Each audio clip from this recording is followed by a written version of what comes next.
Good day, everyone. So now we continue with part 2 of the chapter 6, which is the last chapter for our IPS course.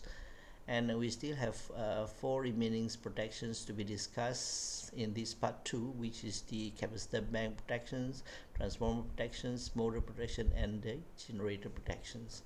So now we look at the capacitor bank protections. As we stated here, we have the capacitor units, and normally we know that capacitor bank is used as the power factor corrections in industrial power system.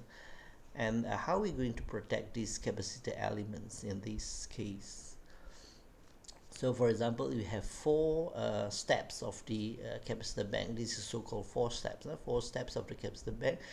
Each one's will be controlled separately, and when this capacitor bank are switched on or off, so it will have the so-called the transient effects. So these transient effects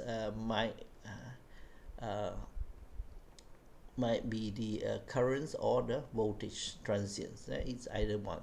Then it will trigger the protective devices in our IPS. Is quite dangerous because so it will disturb the rest of the operations. And in order to protect this one, we need to consider the upstream networks. So what is the upstream network? Means the networks before the capacitor bank is connected, before the point of the capacitor bank is connected, then we call it as a upstream network. So for example, from the incoming up to the distribution transformer, then down to the so-called the bus bar, and then we have several loadings conditions that connected in the bus bar. Then those networks are considered as the upstream network, and then in this case we just consider for the uh, pure inductance and the pure inductance. So all the upstream networks before the capacitor bank, we consider it as a pure inductance, which is the L up. Up is the upstream. So the reactance, the reactance XL is defined as L omega. Omega is a 2 pi f, which is the frequency. F is the frequency, and it is equivalent to the V square over S short circuit. Short circuit is the short circuit capacity at the capacitor connections point. Okay? And it also can be derived using a very simple Ohm's law, which is V is equal to IR. Okay? V is equal to IR. So this is R or X. Okay? So in this case, it is XL, right? So it is a set 3 because of the 3 phase. All right.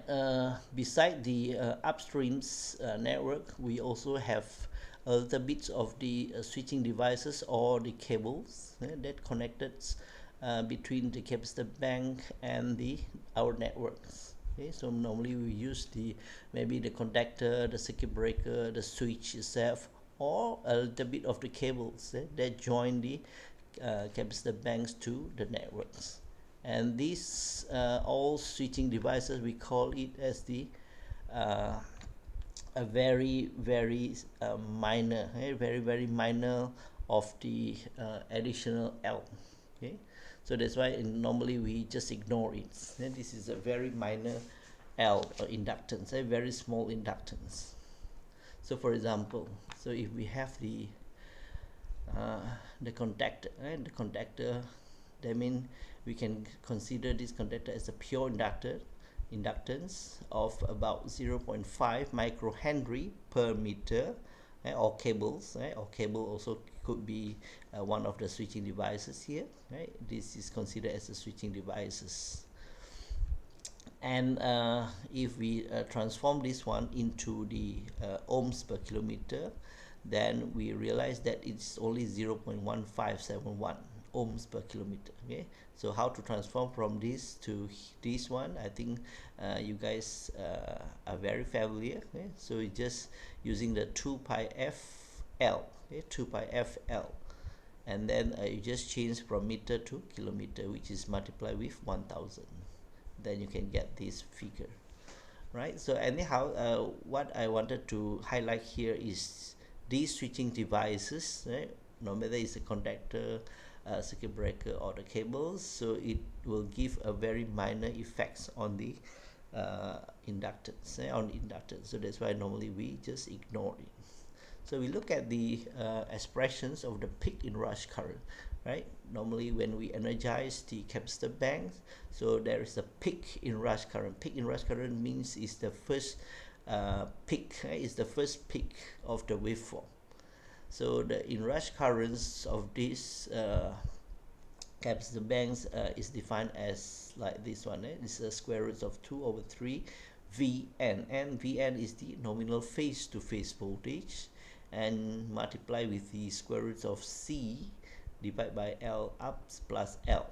Okay, L up is the upstream, and this one L is the switching devices. So normally we just ignore this one, right? So we just remain the C. C is the capacitance of the capacitor bank. So that's why it's stated here L represents only a few meters of the cables, then we neglect it. So when we neglect this one, so it looks like this. Okay, it's simplified to this one. And then the natural frequency, or normally what we know as a resonance frequency, is F naught. F naught is the natural. It's not necessarily resonant, but normally we call it as a natural frequency, which is 1 over 2 pi square root of L up C. And then now we also know that we can have the I cap, and this is the nominal current for the capacitor. Nominal current for the capacitor is which is the Vn divided by 3. This is the V phase. V phase. Vn divided by sub 3 is the V phase. And then actually it is according to the Ohm's law, V is equal to IR. Okay, IR. So this one's 1 over C omega is the XC actually. Okay. And we compare the inrush currents to the IN cap.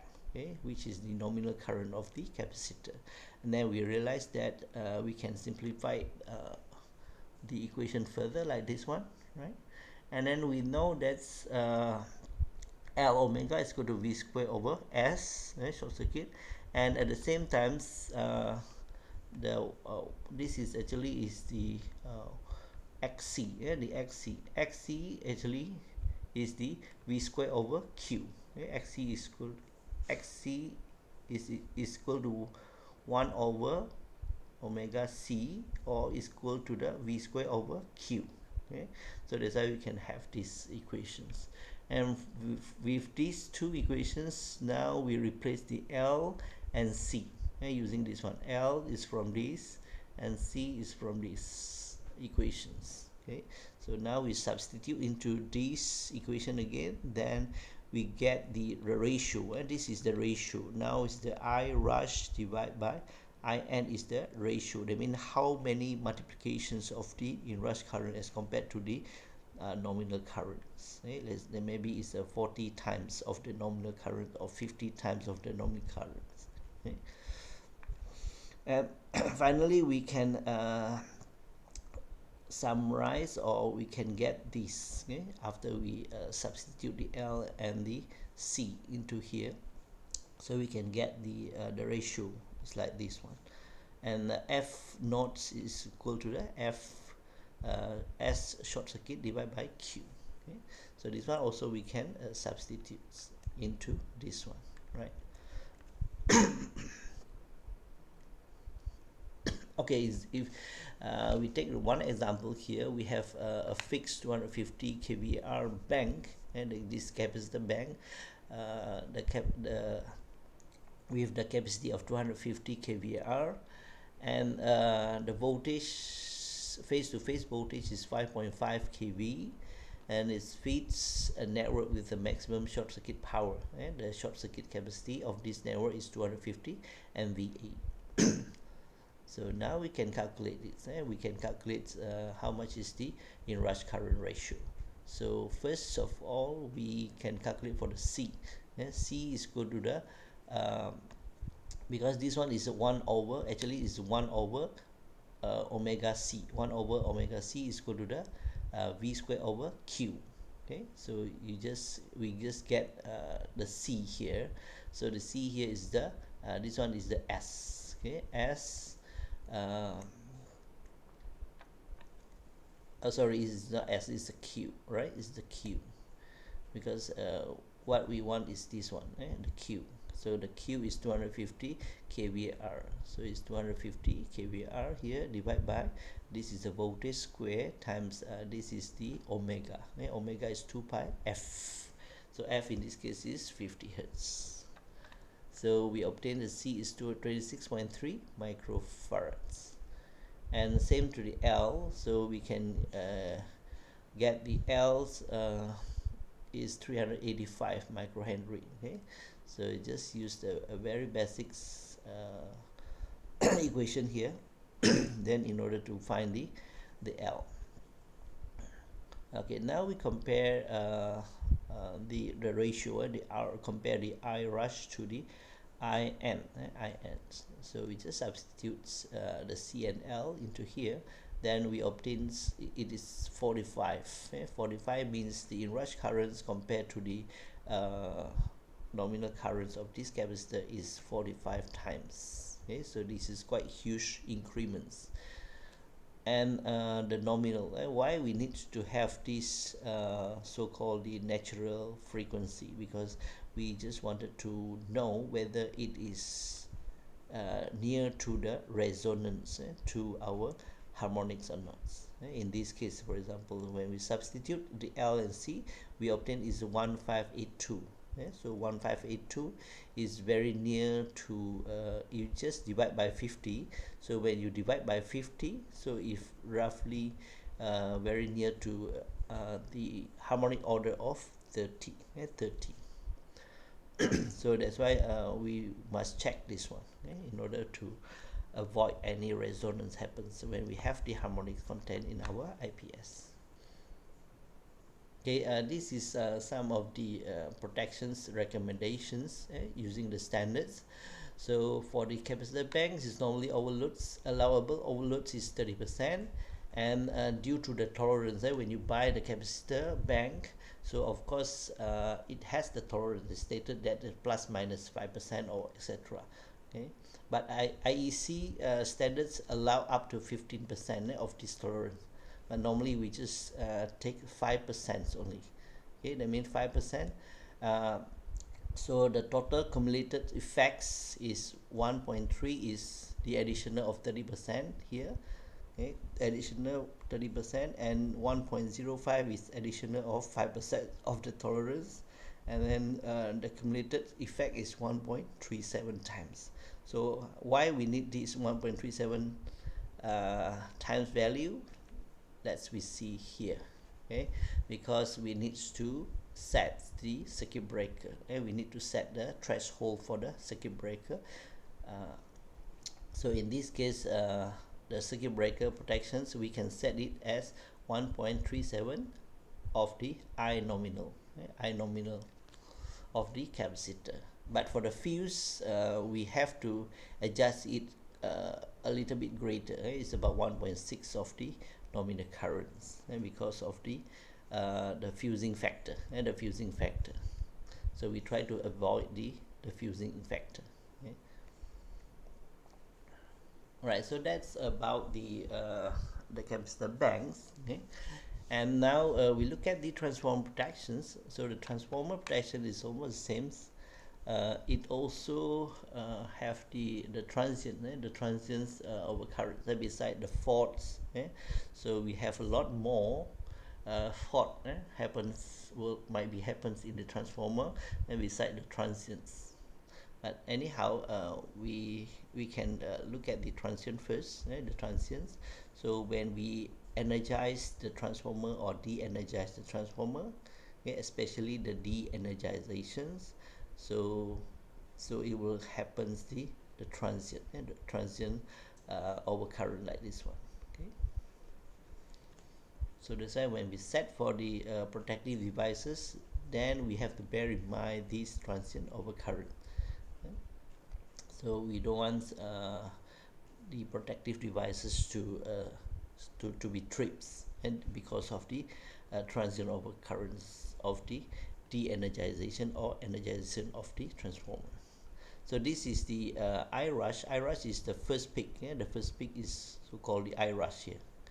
And the remaining damping, so this is so-called the damping. Yeah? This is the damping time constant. The damping time constants, sorry, this one, the tau rush. Tau rush is the damping time constant. And damping time constant is the patterns how the I rush is depleting like this one. Okay. So we sticks to this I rush, the I rush, and the maximum peak value is defined in relation to the nominal currents of the transformer. Okay, same as the capacitor bank just now. Capacitor bank, we also have the N, which is the ratio between the I rush and the nominal currents. So you look at these. This is the liquids, the liquid type of the transformer. Then we try to understand the ratio. So this is the power, the capacity, the size of the transformer. So from 100 kVA up to 3000, about 3000 kVA here. Then what is our interest now is look at the ratio. Right? It's 14, 12, 11, 10, and up to 8. So the lesson is where we increase the size of the transformer, that means we can experience the decrements. Decrements, that means the N or the ratio also will be decreased, right? But look at the dry types of the transformer. Just now was the oil type of the transformer or liquid type of the transformer, but this time is the dry type of the transformer. You look at this one, when even though we increase the size from 160 up to 2000 kVA, but you look at the ratio is almost remain the same at about 10. Okay, so this is the difference between the dry types transformer and the oil based transformer. Okay, especially at the ratio of the inrush current to the nominal currents. So for the dry type, it is more consistent as compared to the liquid type. Okay, the specific protections, again, the overloads of the transformer. Normally we look at the temperature, and we always need to monitor the temperature. Okay, we monitor the temperature of dielectrics, for example, the dielectrics, the insulation. Normally we set at 80. Normally we set at 80, but when de-energization, that means we de-energize from the active, that means operating, then we try to switch off it. So during that times it might happens the extra transient. That's why we set it a little bit higher for that case. Okay, so it seems like we have a double threshold settings in this case. So if normal overloads, I mean the temperature of dielectric we set at 80, but we can set another threshold for the de-energizations at 90 degree, a little bit higher. So beside dielectric, we also monitor the temperature of the windings also, and then we use the long times delay trip relay normally, and we also use the thermal overloads protections for the smaller size of the transformer. So if for the bigger size of the transformer, for example the MV size of the transformer, which is more than about 630 kVA, then normally we will have the liquid types, and normally we use the liquid type of the oil type, the oil based type. We have the oil tank here, right, as the dielectrics, okay, for the winding. And in this case, normally we will use the so-called bushel relay. So you look at here, this is the bushel relay. So when you zoom in, then this is what happens inside the bushel relay. So this is the flow from the transformer tank. Transformer tank is this one, and this is the oil tank of the transformer. And sorry, this is the conservator. Sorry, this is the conservator tank. Okay, and the transformer tank is this one. Okay, transformer tank is this one. Okay, this is the conservator tank or the oil tank. Okay, so this is the transformer tank in this case. Okay, so when the oil flow from these tanks to this tank, so it will crossing this Bushell relay. Okay, Bushell relay. So that means when anything happens or the winding, maybe the winding heat up due to the fault or the short circuits inside the winding, and then it will heat up the oil here. Okay, it will heat up the oil. So when the oil is heat up, then what will be discharged? A gas. The gas will be discharged. Will be discharged or vaporized. Will be discharged, and it will be accumulated here at the top of the Bushell relay here at the top. So that means the more gas it is collected here, so that means it will trigger the floats here. This is the floats, meaning that we know something is happens inside the windings. That means it caused the overheating inside the dielectric here. Okay, so that is the function of the Bushell relay. Okay, Bushell relay. And beside the Bushell relay, we also can use the differential protections. Differential protections also. And these are some protections against the earth faults. The protections against the tank earth fault leakage, and then the earth fault protections located at the upstream network, for example. So we protect the primary side of the transformer, and if it is the earth fault protection located at the secondary, so normally it is located on the neutral earthing. Neutral earthing. And another one is we protect at the incoming bus bar. Protect at the incoming bus bar here. And the restricted earth faults, normally we use the differential protections. So the incoming bus bar we look at here. So this is our transformer. So this is the incoming. So normally in the incoming we protect it using the so-called the double threshold. Double threshold, I mean the incoming here normally is connected to the high tension. The high tension, I mean high voltage, HV. And the secondary is the LV, low voltage, also called the low tension sites.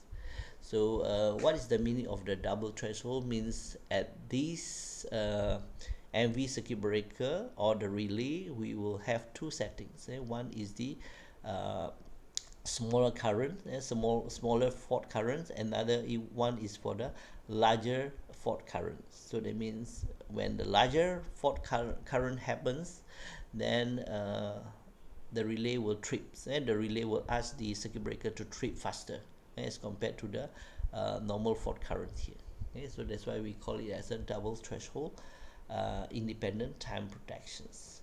This is the independent time protection. It is not the inverse time protection. It is the independent time protections. Okay, this is the protection for the low voltage circuit breakers. Low voltage circuit breaker to protect the low voltage. So that means in order to protect our transformer, we have two sides. One is the high voltage side, and another one is the low voltage sides.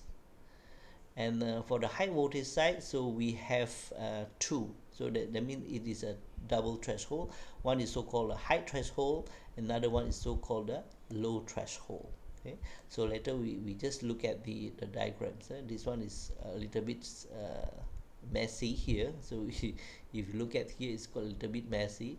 So don't forget, for the high voltage side, so we have two threshold to be set. One is the high threshold, another one is the low threshold.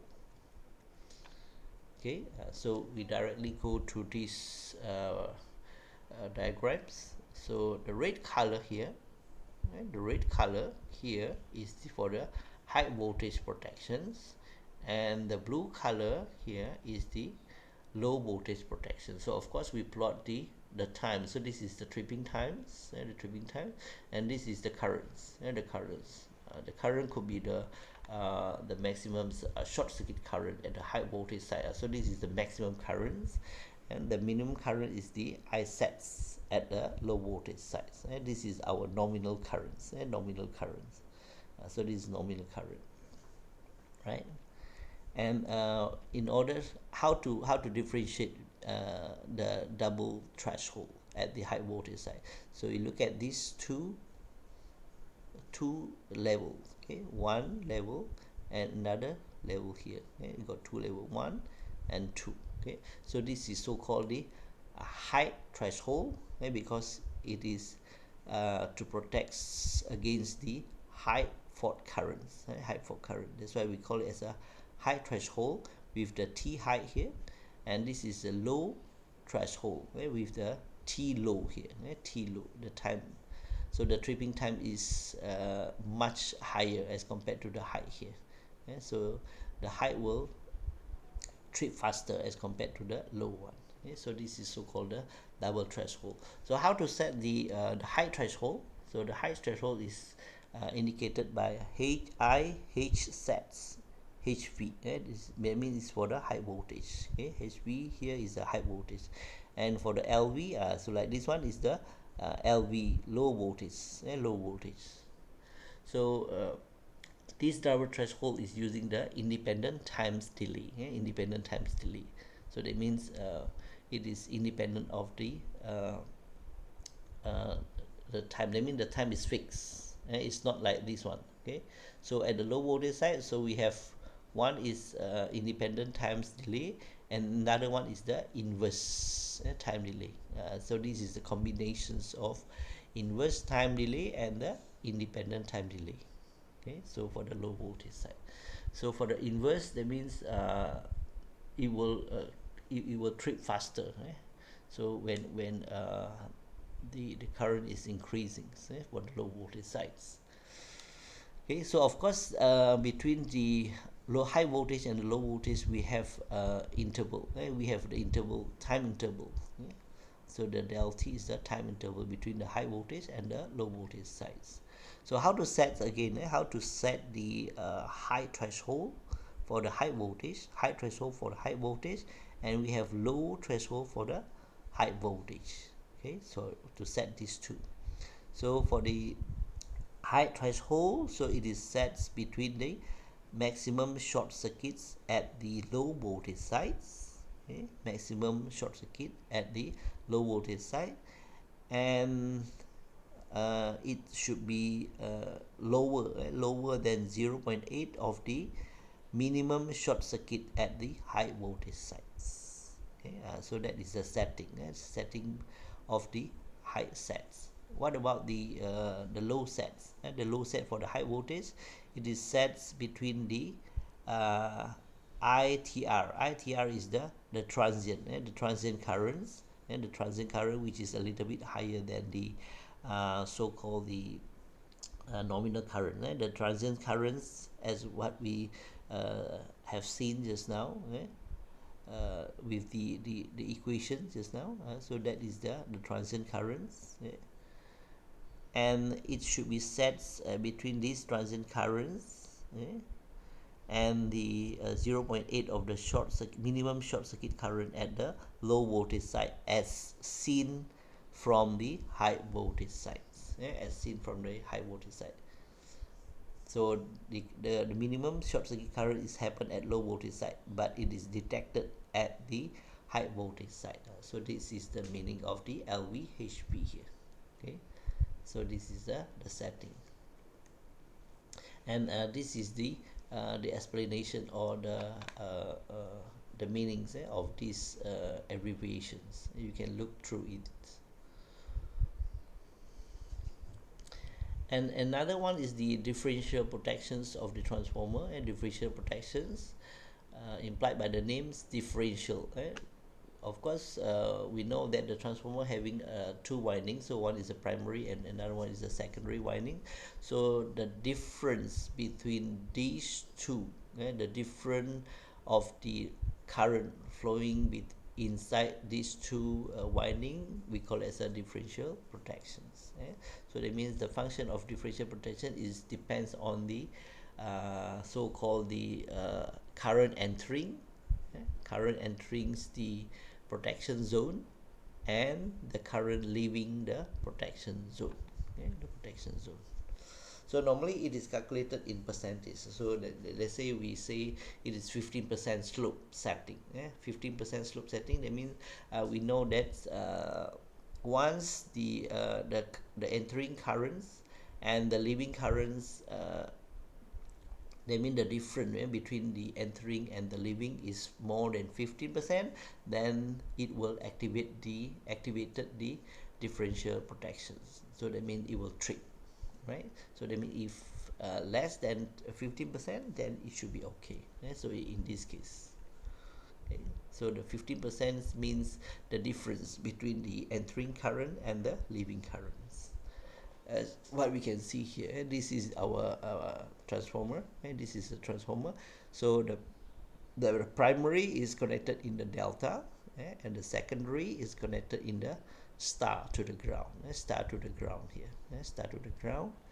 And what you need to alert here is when the primary, so this is the CT, the current transformer, and this one is also the current transformer, just to reduce the current and before it entering to the relay here. And this is our relay.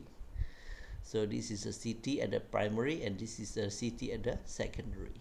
So what you notice is when this CT, which is connected to the primary, that means the connections should be reversed of these windings. Okay, so for example, this winding is connected in the delta, and this CT should be connected in the star.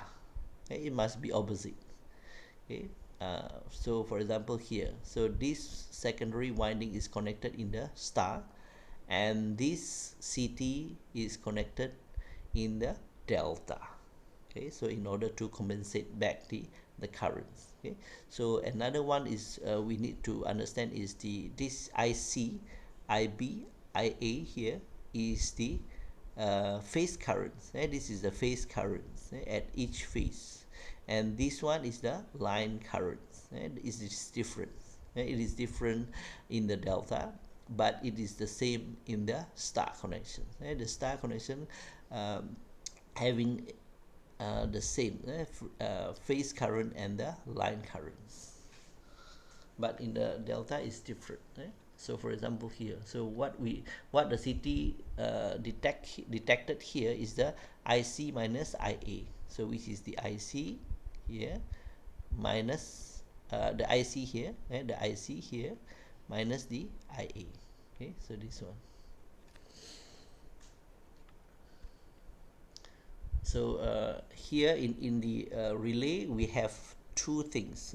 We have two things. One is the R is the restraint coil, and O is the operating coil. Operating coil. So the what is the difference between these two is the one is connected to this one is the common point. Okay, O is connected to the common point, and R is connected to the current, the live, for example, the live currents. So that means we will differentiate between these current and these currents. Okay, and what is the operating current? It is the that means the comparison, or we can call it as average currents, the average currents of at the O here. Okay, so O will hold the average current, and R is the currents flowing at the primary and the current at the secondary here, right? So we look at one example to understand the whole things. So if we have a step down transformer which is rated at 100 kVA, the size is 100 kVA, and this transformer is connected in the delta to ground star, right? Delta to ground star. So exactly like this one, delta to ground star, and the voltage level is 3.3 kV to 415. Okay, that means the secondary is 415, right? Okay, so a percentage of differential relay is 5% slope setting. So the differential relay is set at 5%. Okay, for this overcurrent protection scheme. So the primary side current transformer ratio is given as 5 to 1. So that means at the primary side here, so the ratio of this CT is 5 to 1. Okay, so we wanted to find later what is the ratio of the secondary. Okay? What is the ratio of the CT at the secondary? Like this one, value of secondary current transformer ratio. So the second one is identify the differential percentage between the incoming and the outgoing in that case. Okay, and then we need to propose what is the minimum secondary currents that will trigger the differential relay. Okay. Okay, now we start from the primary. From the primary, so we find the IP, the I primary. So it is 100 kVA of the transformer divided by 3 times the voltage at the primary 3.3 kV. So we obtain 17.5 ampere. And this is the currents detected by the CT. The CT. So the CT, of course, we have to use the ratio 1/5. So now at the CT we measured it as 3.5 instead of 17.5 here. So again from the conversion, don't forget we have the conversion from the star to the delta, because our primary at the delta and the CT is in the star connection. So that's why in order to find back the phase current here, so we need to divide by SUT3 again. Divide by SUT3 of this one. Okay, divide by SUT3, then we obtain the phase currents. The phase current is 2.02 ampere. And at the secondary, how is the secondary? Secondary, we're still using the size of the transformer divided by SUT3 times 415 volts, and we obtain 139. Okay, well, 139 ampere. So that means we can now calculate the ratio. The ratio. So the ratio is 139 divided by 2.02 just now. Okay, 2.02 is obtained here. So that means we try to compare the phase current to the phase current. The phase current to the phase current. So it is 68.87. So that means we just take 80. The nearest is the 80. The 80 as the transformer ratio for the secondary CT. For the secondary CT. So with these selections of the 70, so now we go to the solution number 2. So that means it asks us what is the percentage. What is the percentage due to this a little bit difference? If we use exactly 68.87, that means we have no difference. That means zero difference, right? So since we have used a little bit the nearest value 70, that means we have a little bit error. We have a little bit error. So how much is the error? Then we calculate in the solution number 2 here. So at the secondary, so IA small letter is the current, the currents measured in the secondary CT. So 139.12 times the ratio 1/70 is 1.99. Okay, so that means this is the line current.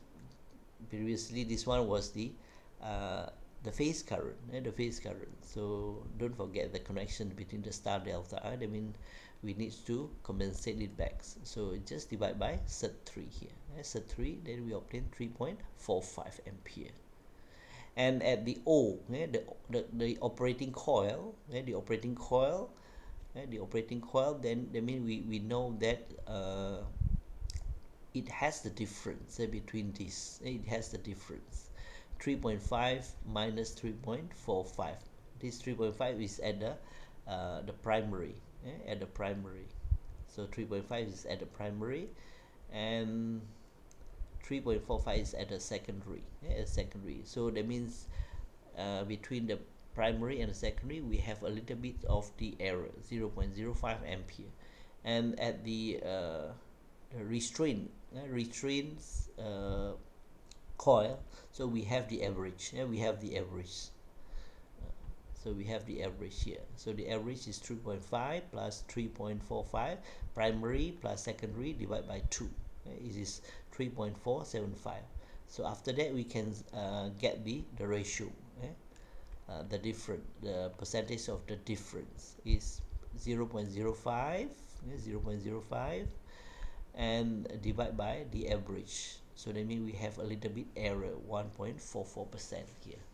Okay, so in the solution number 3, so since it is set as 5% of the setting and the difference, the 5% of the setting, so that's why we set as a 5 here. 5 divided by 100 here is 5% actually. Okay, so that means we just use again the same concepts as above here. Okay, so but this times we assume the X is the secondary currents, secondary current measured by the CT, secondary current. So 3.5 is the primary current measured by the primary CT. So this is the secondary CT.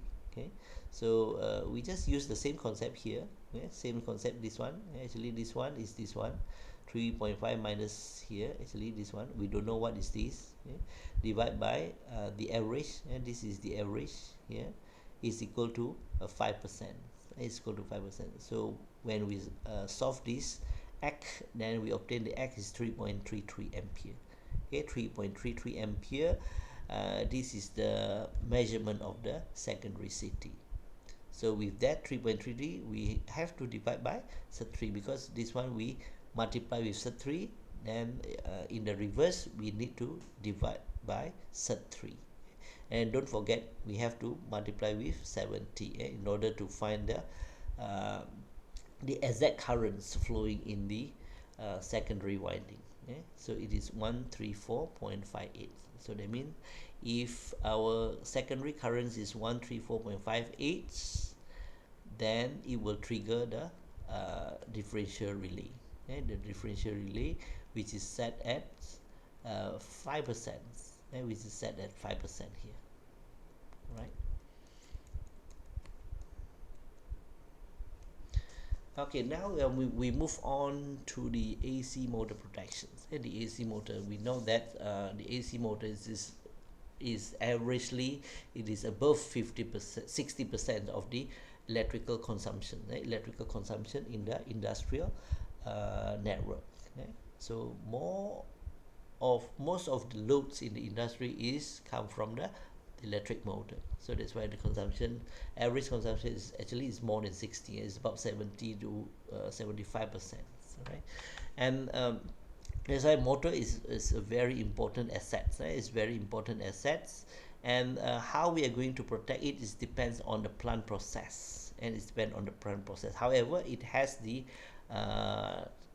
standard what to be protected, for example, in the AC motors. So later we will see it, and therefore we need to protect the motor using a proper motor protection schemes in order to save our production line, for example, from any losses.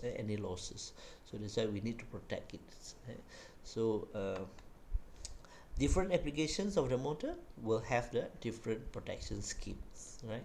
So now we look at the possible fault first. So the possible faults on the AC motor it might be the short circuits, the short circuit from the in the winding, short circuit in the winding, or the winding to the ground. So if winding to the ground, we call it as a earth faults. This is the earth faults. So if face to face, that is the short circuit. That means internal short circuits. Or winding to the touching to the frame, to the body of the motor. So that one is the another story. It is depend on whether the body or the frame itself is connected to the ground or not. If it's connected to the ground, that means it is the earth faults. So it's the short circuits and earth faults, and voltage surge also caused by the lightning. This one will cause the winding destroy. These two can cause the winding destroyed. And unbalanced voltage, sometimes the unbalanced voltage could be happens, especially in the industrial power system that is mixed with the three-phase and the single phase loading. Okay, so it might have the unbalanced voltage happens. So unbalanced voltage can cause what? It can cause the phase opening. So if the voltage is too low at a certain phase, so that means the phase might be opening. Okay, that means we just remaining another two phase to run the motor. So it will decrease the available torque. Of course, the torque of the motor will be decreased in that case. So it will cause overheating. Overheating. And same to the voltage drop. And the voltage drop also can cause the overheating also. Okay? And the decrease of the torque as well. Okay? So the harmonics also will cause the overheating, because it will increase the losses. It will increase the losses because the harmonic can cause the increment of the currents as well. So sometimes it starts too long. It takes too long time to start the motor. So in this case, it will increase the starting times. When the starting time is increasing, then you know that the starting current is very high as compared to the nominal currents.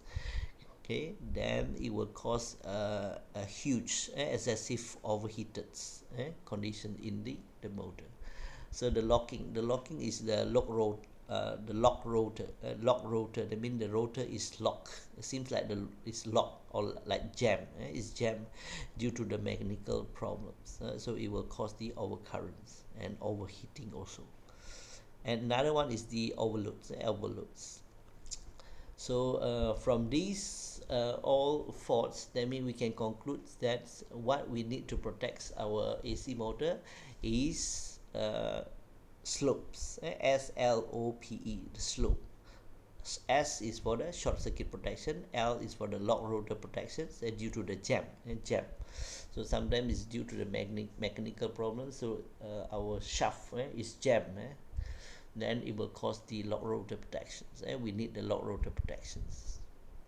And O is for the overloads protections, and P is the phase unbalance protection. Phase unbalance is like this one. So this is one of the case of the unbalance. Look at the V1, V2 and V3, three phases. So V3 experiencing the V maximums, and the V minimum is occurred at the V1. Okay, so in this case, so don't forget this unbalanced voltage will cause the derating factor. So that means the efficiency of our motor will drops. I mean the capability of the motor will be drops. So say you buy 5 horsepower, so it's due to the unbalanced voltage operation. That means the 5 horsepower cannot operate at exactly 5 horsepower, so it will be derated. So this is in per units. 1, so this is drop 10% to 0.9, drop 20% to 0.8 here. So it depends on how much is the unbalanced voltage. So if your unbalanced voltage is 4%, for example, so your capacity of the transfer your electric motor will drops to about 18%, for example here. Drop 18%. So it is very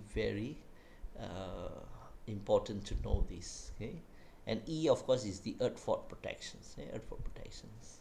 So for the overload protections, normally we use the overcurrent relay. Overload protection, we use the overcurrent relay. Yes? For example, if we have motor here, so we have the overload relay here, and we can use the fuse or the circuit breaker. Okay? So fuse is normally not recommended for the medium voltage size of the motor. Okay? So it's normally used for the low voltage of the motor, low voltage motor. Then we only can use the fuse. Okay? Otherwise, for the larger motor, so normally it's more than 75 kilowatts, so we use the circuit breaker as the protection devices. So the overload protections, normally we use the overcurrent relay. Sometimes the thermal relay also can be used, so that we can use the heat sensor. So we use the heat sensor together with the thermal relay, the heat sensor here. So for the short circuit protections, so short circuit protection, normally it will be detected by instantaneous operations over current relay. Okay.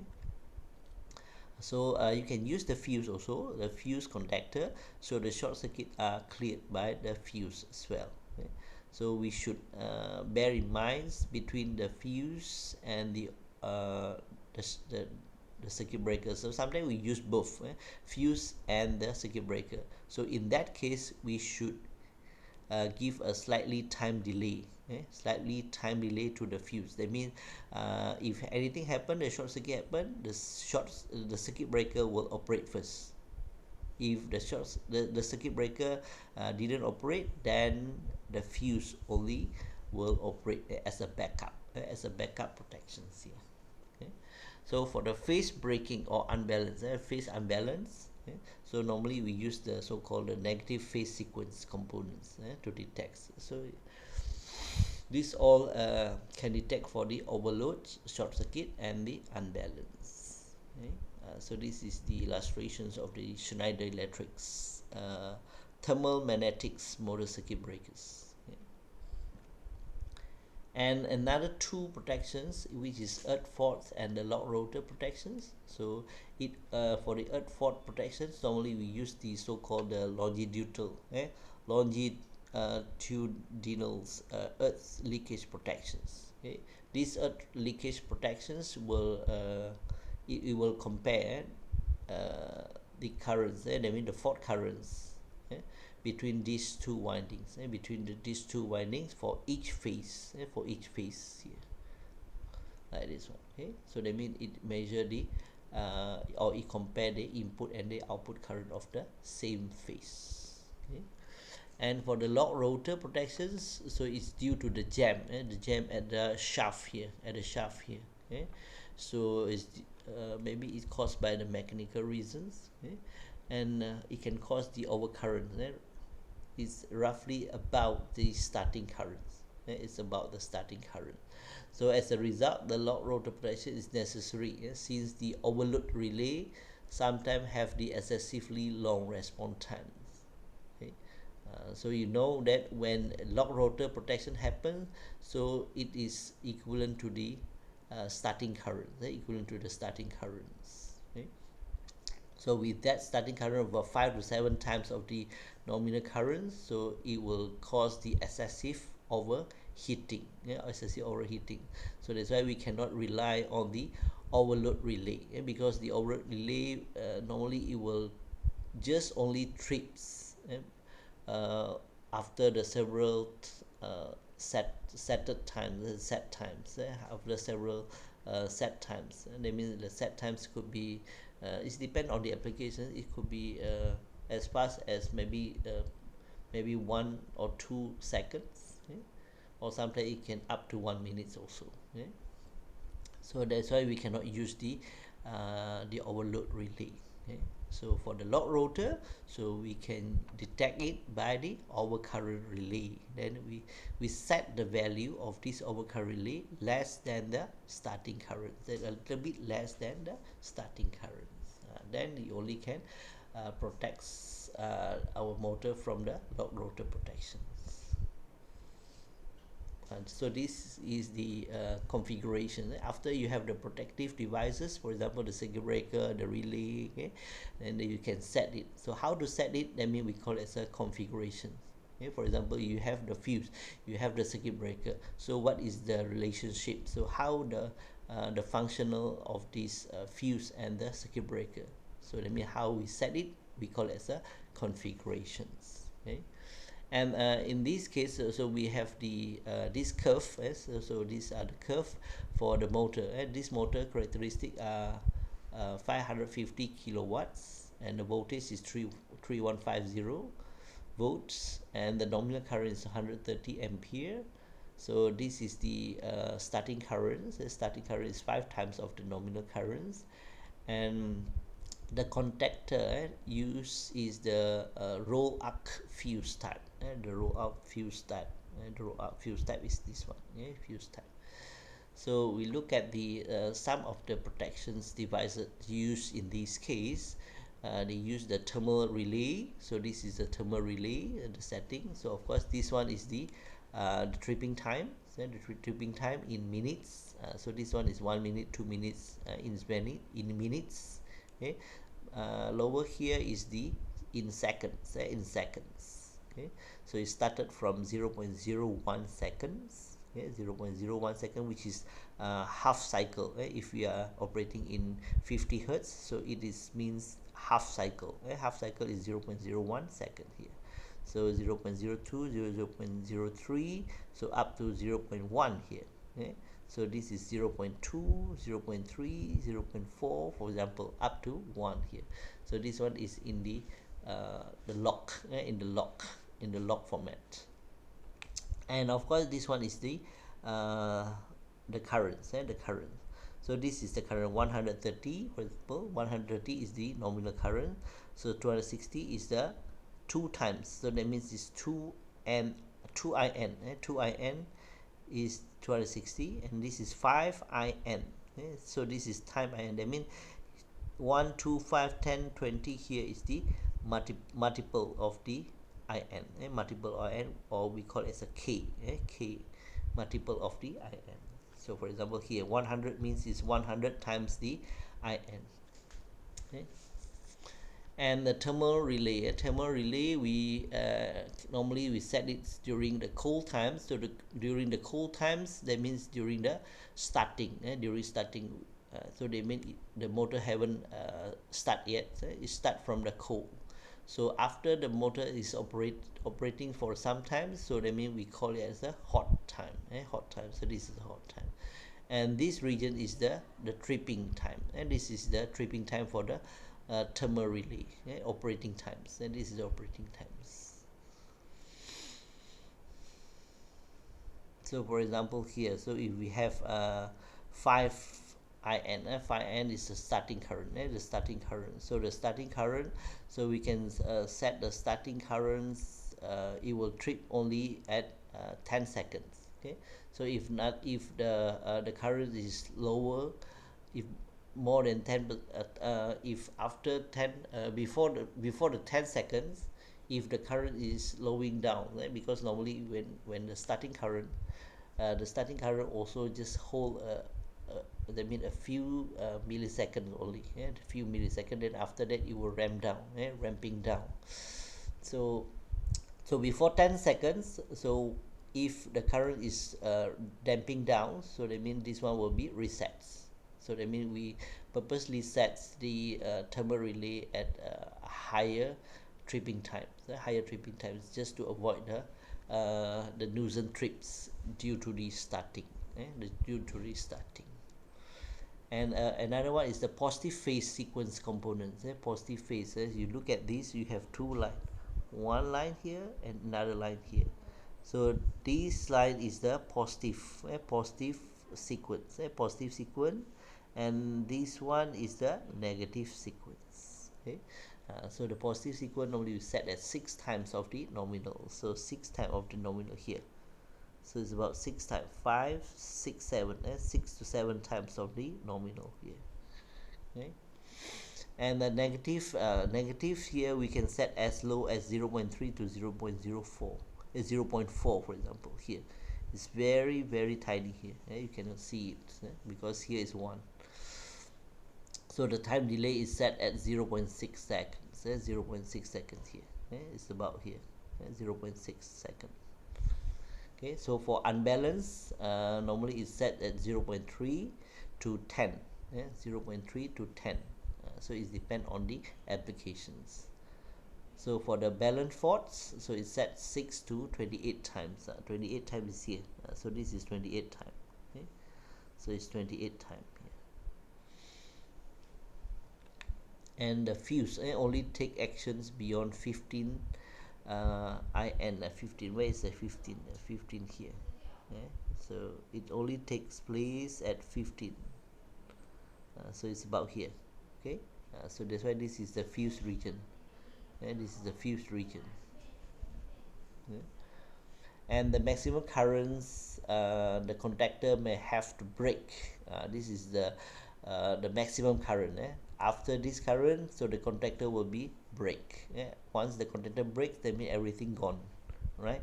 So is the last one is 28, 28. So in this case, it is protected up to 28 of the nominal currents. Okay, so that is about the AC motor protections. And now we go to the last one, which is generator protections. The generator protections, normally the main fault of the generator is due to the overloads, the external and internal face-to-face short circuits, internal face-to-frame faults, and then it might have the motor operations instead of generator. So now it reverse. So due to the reversion of the P, the active power. So that means the reversion of the active power will cause the generator to operate as the motor. Okay, so that is so called the motor operation. That means the P is reversed. Okay? And another one is the loss in excitation. And loss in excitation, that means the reversal of the Q. When the reactive power is reversed in our generator, that means it will lose the excitations. Lost the excitation, that means it cannot control the voltage. It cannot control the voltage well, because the Q is normally is used in the exciter. Exciter is one of the controller to control the voltage. So these are some of the faults and the setting. When we have the overload, for example, we use the thermal overload protection, so it sets to 115 to 120% of the nominal. So they mean the increment of about 20% here, and the temperature monitor as well. Okay, so you have using the thermomagnetic trip relay, so we set 1.2. 1.2 is about here. And another one is the external and internal face-to-face short circuit. Face-to-face short circuits, so we can set it roughly at 3, roughly at 3 times of the nominal voltage. If we are using the independent time phase over current protection, that means it's set to 2.5. Okay. So if you have the restrained voltage over current protection, so it's set to 1.2 of the nominal. Okay. So the setting is very important. It depends on the application. So which type of the fault you are going to protect. Okay. And the internal face to frame, that means touching to the body. Okay. So the maximum is extra 20% of the nominal currents. So if we have the differential, this one is using the differential protection, extra 20%, that means we set the setting, like the transformer just now we set at 15. Now we can set for the generator as the 20%. I mean the difference between in and out is 20%. So what else? This one is for the over voltage protection. So we allow I mean the 30%, 30% of the over voltage here. And loss in the excitation, excitation is a reversal in the reactive power. Okay, as I told you just now, reversal in the reactive power. So the Q, so that means the Q cannot be more than 0.3. that means it's 30%. So the reversal of the 30% of the Q, that means it will trigger this protection. Okay, so the motor operation, that means the generator now act as the motor operations. Instead of generator, now is act as a motor because of the reversal in the active power, the P. Okay? So this one is when these protections detects 1 to 5% of the reversal of the P, then it will trigger. This is for the turbine. For the diesel, so 5 to 20% of the P reversal, of the reactive active power reversal. Okay? And for the frequency, it is only allowed plus minus 2% of the frequency change. Right? So under voltage, so it's 75 to 80%. 75 to 80% only. So that means it just allow a maximum 25% of the voltage drop. Okay. So the over voltage, so it's set to 1.1 because over voltage is much more dangerous as compared to the under voltage. So the over voltage is just allowed to 10% only. Okay. But some is only allowed this one is a sufficient voltage, so it used to check the presence of the sufficient voltage, so it is 0.95, right? So this one is if we lost the supply from our utility company. Okay. So the protection against the reversal in active power, so it's just 1 to 2% only. Okay, now we look at the earth fault protection. Earth fault protection, let's say this is the generator winding, generator winding, so we need to protect this winding from the earth fault. So the earth faults, of course, it is related to the neutral point here, to the ground. So if we have, normally we have a resistor before we go to the ground, so we insert a resistor just to control the fault current flow here. How to control it, and later we see in the example. Okay, so of course we need to utilize the CT, utilize the CT before entering our relay here, instantaneous overcurrent relay. So this is our instantaneous overcurrent relay.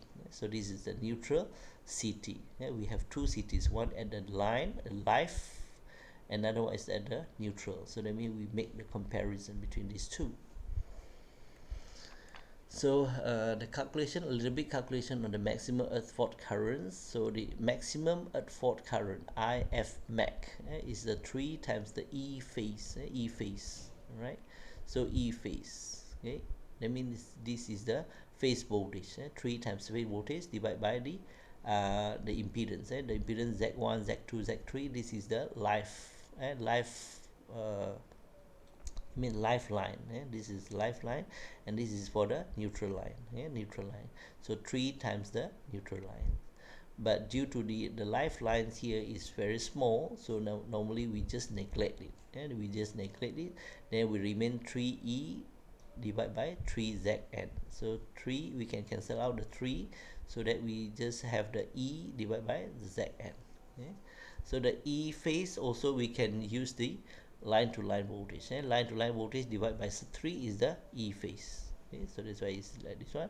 And R actually is the represent the Zn, the Zn. So Zn is representing the by the ZR here, and the R here. Okay, which is connected to the neutral and the ground. So the earth fault current for the earth fault at P percentage of the winding. P percent mean is the unprotected winding percentage. That means we have this winding, so how much is the protected winding? Okay, so that means the earth fault protection is depends on the how much we can protect our winding here. Okay, so it is count in percentage. So the P is unprotected, so let's say we protect 80%, that means 20% is the P. Okay, so the P is 20%, means it's unprotected. Okay, P is unprotected winding from the neutral end. So this is the fault current. The fault current, this is the maximum fault current, and this is the fault current. So fault current is the V line to line divided by 3 times actually it's just utilize these equations, provided we just put in the percentage here. The percentage is the P. Let's say the P is 5%. 5% means is 5 divided by 100. So that's why it is in percentage. This P divided by 100. So this is together. Okay. So the P is in percentage, mean 5. You don't write it in the per unit, but rather 5 means it is a 5 here, because we have divided it in with the hundreds here. Okay, so it is equal to the Q times the PCT. The Q is the relay pickup.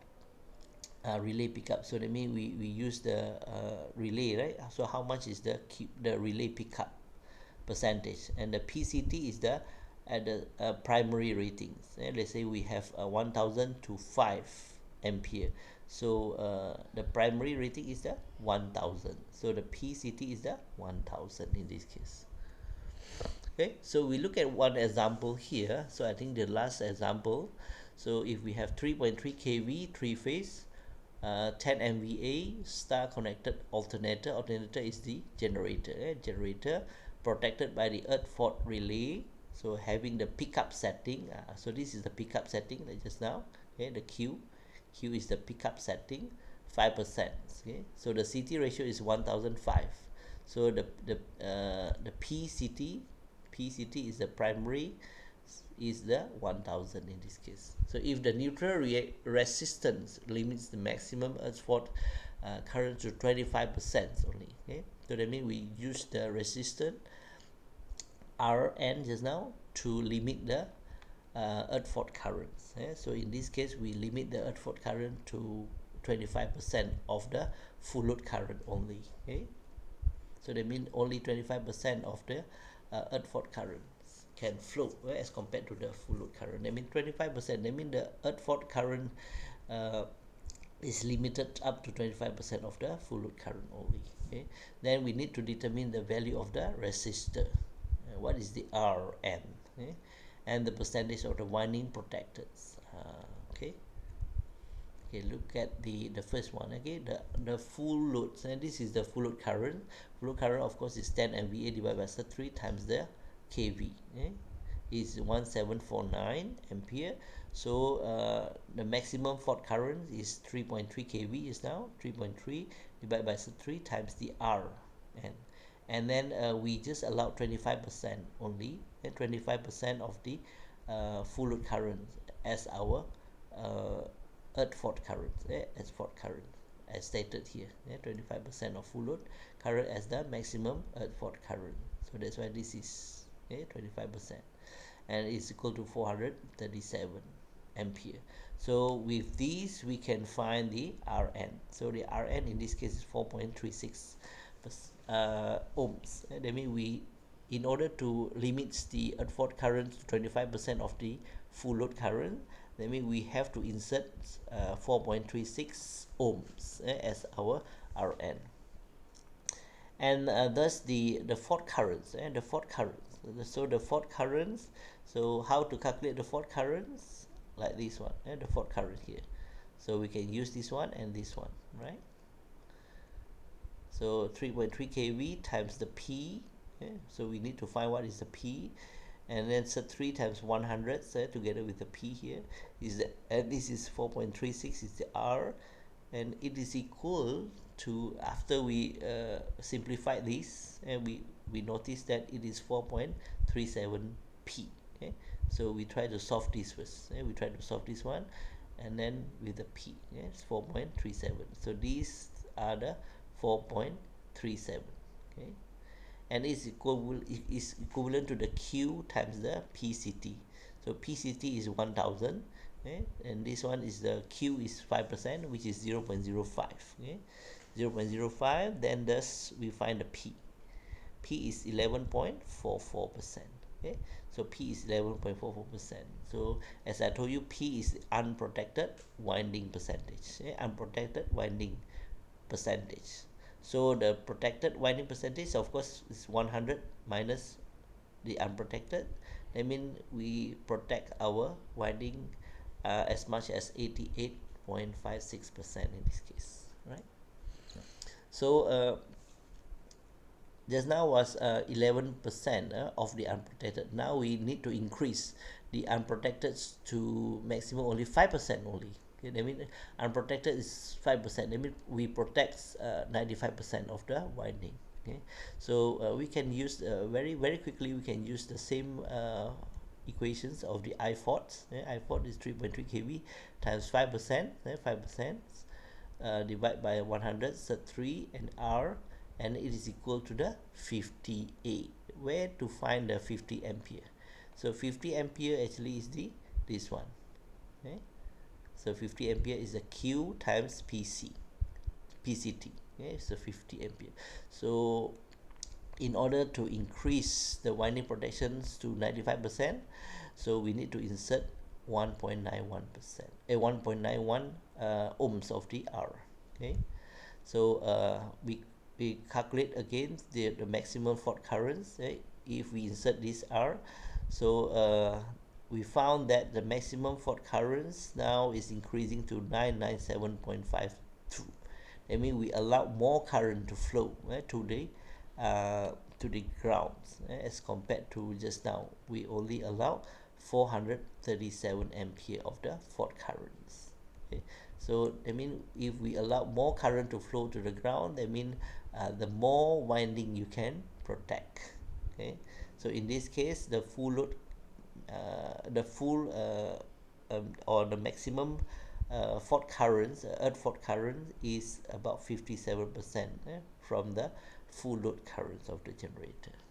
Okay. I think that's all for the chapter 6, and thank you very much for your attentions.